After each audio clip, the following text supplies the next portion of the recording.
السلام علیکم ورحمۃ اللہ وبرکاتہ۔ ناظرین، آپ سبھی کا بہت بہت استقبال ہے ہمارے بالکل ہی خاص پروگرام میں جس کا نام ہے روبرو۔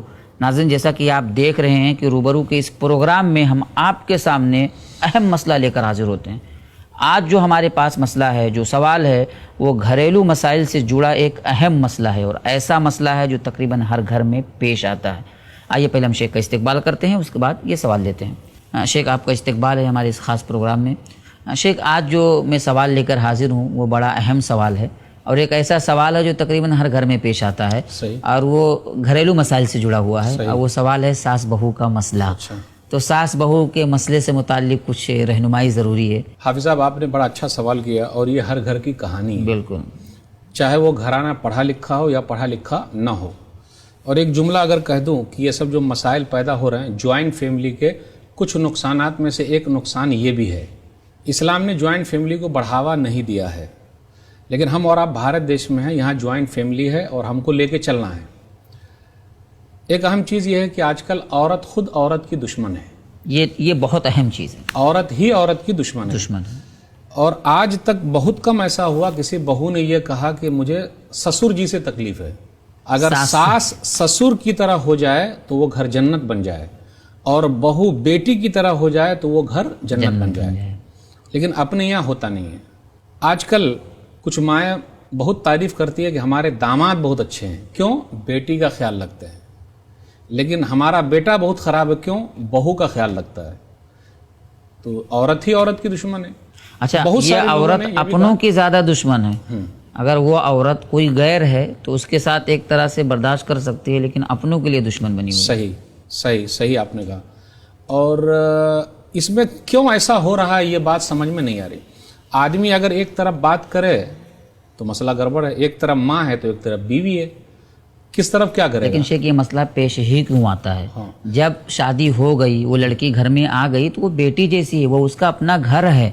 اگر ساس جو ہے وہ بیٹی کو سمجھنے لگ جائے، بیٹی اگر ساس کو سمجھنے لگ جائے، تو یہ مسئلہ کیوں پیش آئے گا؟ نہیں حافظ صاحب، لیکن ایسا ہوگا نہیں، کیونکہ ماں اپنی بیٹی کے علاوہ دوسرے کی بیٹی کو بیٹی مان لے، ایسا کم ہی آپ کو ملے گا۔ لیکن جس نے بھی مان لیا وہ گھر جنت بنا ہوا ہے، لیکن ایسا نہیں ہوتا، کیونکہ اس کی بیٹی چاہے جیسی بھی رہے اپنی بیٹی ہے۔ لیکن حق بات میں یہاں بھی مسئلہ ہو جاتا۔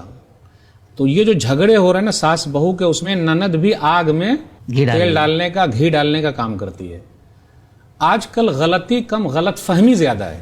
یہ جو جھگڑے ہو رہے ہیں نا، غلطی کم غلط فہمی زیادہ ہے۔ اصل میں شیخ ایک چیز یہ بہت زیادہ محسوس کی جاتی ہے، دیکھی جاتی ہے کہ ننند بسا اوقات آتی ہے، وہ اپنی ماں یعنی ساس کے ساتھ بیٹھتی ہے، وہ کانا پھوسی کرتی ہے، اور وہ بہو دیکھ رہی ہوتی ہے، تو اس کو غلط فہمی ہوتی ہے، اس کو ایسا لگتا ہے کہ یہ لوگ شاید میرے بارے میں گفتگو کرتے ہیں، اور بسا اوقات کرتے بھی ہیں لوگ گفتگو، فون پر وہ بھی وہ بھی گھر کی ایک فرد ہے، اس کو بھی شامل کیا جائے، بیٹھ کے بات کی جائے تو شاید۔ اصل میں کیا ہو رہا ہے کہ بہو کو کہیں کہیں پر گھر کا فرد مانا ہی نہیں جاتا، پرایا مانا جاتا ہے۔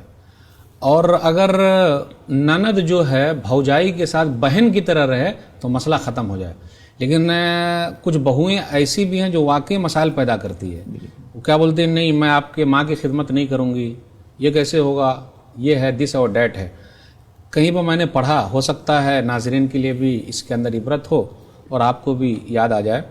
جیسے بہو گھر کے اندر آئی، ماں نے کیا کیا، جمع کر لیا سب کو اور کہا بہو دیکھو، میں گھر کے اندر فلاں پوسٹ پر ہوں، ہوم منسٹر ہوں، پھر اسی طرح تمہارے جو ہے نا مرد، یعنی میرا بیٹا جو ہے وہ فائنینس منسٹر ہے، اور تمہارے سسر جی جو ہے نا وہ ڈیفینس منسٹر ہیں۔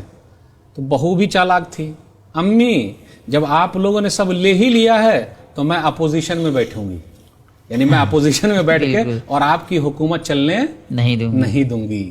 تو کبھی کبھی ایسا بھی ہوتا ہے، اس میں بیٹا پس جاتا ہے، کس کی طرف بات کرے، نہیں کر سکتا۔ کوئی بولے جورو کا غلام ہو گیا، بیوی کا نوکر ہو گیا، لیکن سمجھانا دونوں کو ہے، دعا بھی کرتے رہنا ہے۔ اور پرانے زمانے کی جو مائیں ہیں جن کی تربیت ان کے ماں باپ نے نہیں کی ہے، تو ان کا خیال ویسے ہی رہے گا، اس کو ہم اور آپ بدلی نہیں کر سکتے ہیں۔ تو گھر کے اندر جب بھی کوئی آئے تو ان کو سمجھانا چاہیے کہ میری ماں اسی خیال کی ہے، ذرا خیال رکھنا پڑے گا۔ کبھی کبھی آدمی ایسا بھی کرے کہ اپنی ماں کے سامنے اپنی بیوی کو